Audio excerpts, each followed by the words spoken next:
Friends, welcome back to Prem Bhatia.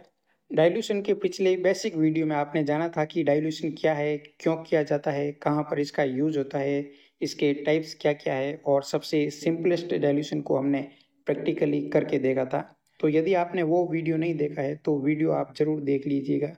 इसकी link आपको description में मिल जाएगी, वहाँ पर क्लिक करके आप इस वीडियो को देख सकते हैं। वो आपके बेसिक डाउट क्लियर करेगा। इसी क्रम में एक और वीडियो हम लाए हैं जिसमें डाइल्यूशन के बारे में बात करेंगे और वह डाइल्यूशन है 1/5 का। तो यहाँ पर जो सेकंड नंबर है वो टोटल पार्ट्स को बताता है और फर्स्ट नंबर एक पार्ट को बताता है जो कि सैंपल वॉल्यूम का होता है। अर्थात यदि आपके पास टोटल 5 पार्ट्स है तो जिसमें से एक पार्ट सीरम का है और 4 पार्ट्स डाइल्यूट का है जो कि नॉर्मल सलाइन या डिस्टिल वाटर हो सकता है।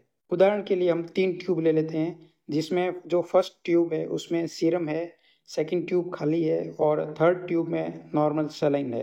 तो इन दोनों का यूज़ करके हम 1/5 का डाइल्यूशन बनाएंगे। तो इसके लिए हमें 1 ml सीरम ट्यूब 2 में डालनी है और 4 ml नॉर्मल सलाइन ट्यूब 2 में डालनी है। तो अब आप देखेंगे कि ट्यूब 2 में हमारे पास टोटल वॉल्यूम 5 ml है जिसमें से एक पार्ट सीरम का है, अर्थात 1 ml सीरम है और 4 ml नॉर्मल सलाइन है।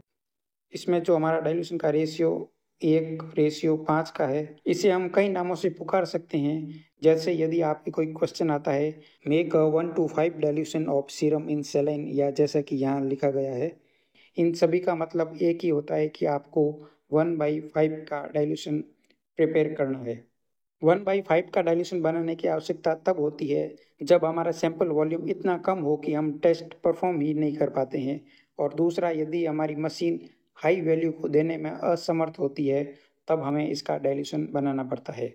जैसा कि आप इस मामले में देख रहे हैं, हमने एक यूरिया टेस्ट किया और इसमें आप देख रहे हैं यूरिया आया है 69.14 और इसका जो ग्राफ देख रहे हैं वो भी हमें सेटिस्फाइड नहीं करता है रिजल्ट से, और इसकी जो यूरिया की वैल्यू है वो नॉर्मल से हाई है। तो इन दोनों मामलों में हम इस रिजल्ट को नहीं दे सकते हैं, इसको हमें कंफर्म करना पड़ेगा डाइल्यूशन मेथड से। यदि हम 1/2 का डाइल्यूशन बनाते हैं तो यदि अब भी रिजल्ट हाई रहता है तो हमें फिर से हायर डाइल्यूशन बनाना पड़ेगा, इसलिए हम शुरू में ही 1/5 का डाइल्यूशन बना लेते हैं।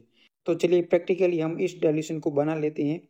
इसके लिए एक टेस्ट ट्यूब ले लेते हैं और अन्य आवश्यक सामग्री हमारे सामने अवेलेबल है। तो जो सैंपल हमने यूरिया टेस्ट में उपयोग किया था उसी सैंपल से सीरम की 100 माइक्रोलीटर मात्रा इस ट्यूब में डाल लेते हैं और अब 400 माइक्रोलीटर डिस्टिल वाटर इस ट्यूब में ऐड कर देते हैं। आप चाहे तो नॉर्मल सलाइन का भी उपयोग ले सकते हैं।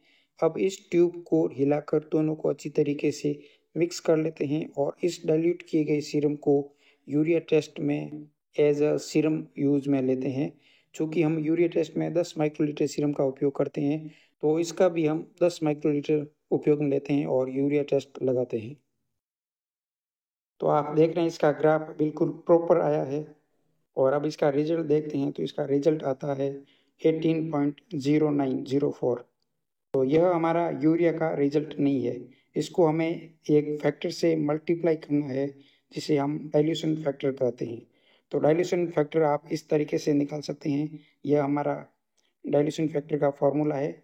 Dilution factor is equal to final volume upon initial volume. तो डाइल्यूशन ट्यूब में हमारा फाइनल वॉल्यूम 100 + 400 यानी 500 माइक्रोलीटर और इनिशियल वॉल्यूम हमारा 100 माइक्रोलीटर सीरम था। यदि हम इस कैलकुलेशन को करते हैं तो आप देखते हैं कि हमारा डाइल्यूशन फैक्टर आता है 5 का। तो इस डाइल्यूशन फैक्टर को हमारा जो रिजल्ट आया है उससे मल्टीप्लाई करना है। तो हमारा रिजल्ट आया था 18.09, इसको हम 5 से मल्टीप्लाई करते हैं तो हमारा रिजल्ट आता है 19.45। इस तरह से आप डाइल्यूशन का उपयोग करके आप अपने रिजल्ट को बेहतर बना सकते हैं, रिपोर्टिंग को बेहतर कर सकते हैं।